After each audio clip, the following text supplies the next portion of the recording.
does network marketing affects my professional career? Ito ang maraming dilemma sa may mga iba't ibang field katulad ng dentist, ng doctor, ng architect, or professional in a way na bigla may involve sa networking. Actually, it will affect, first of all, in a positive way. Bakit? Unang-una, kung dentist ka, marami kang mamit na tao na magiging kliyente mo. Hindi mo na kailangan pang i-advertise yung sarili mo sa radio, sa kung saan-saan para lang i-promote sarili mo. Kasi the moment nagiging marami ang connections mo, just like pag dentist ka, pag graduate ka as dentist, sino ang unang-unang nagiging customer mo or kliyente? Normal, yung kakilala ng kakilala mo, yung kaibigan mo na hindi naman yun ang nagiging kliyente mo. Then pag nag-networking ka, since this is involved na maraming tao, mas mapupromote yung career mo. That's number one. On a negative na effect, akala kasi ng iba, pag nag-networking ka, alam mo, doktor ka, kahit mag-networking ka, doktor ka pa rin naman eh. Kahit mag-networking architect ka pa rin naman. Hindi naman mawawala yung title mo.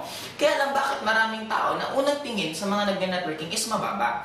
Kasi nga, hindi pa sa atin accepted na ang network marketing is a profession.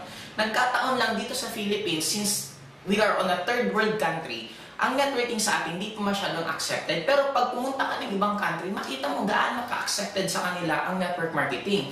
And sa tinatawag na opportunity, sa tinatawag na pagyaman, normally, sino ba ang pinaka nakaka-achieve ng success? Yung tao na marunong sumugal. Just like Steve Jobs. Maraming nagtatawa kay Steve Jobs, yung iniisip niya yung concept ng Apple.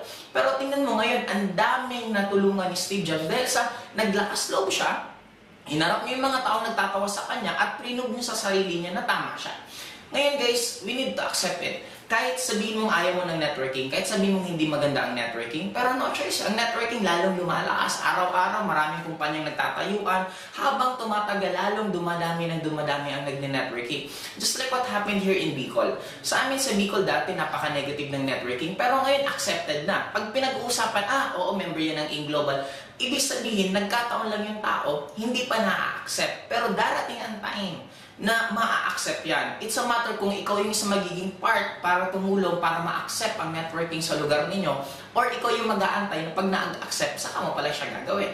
But kahit saan mo anggulo tingnan, mas marami ang positive kung may profession ka na. Kasi pwede mo lang naman ito maging source of income, or pwede mo rin itong karirin, nasa sa'yo lang yung decision.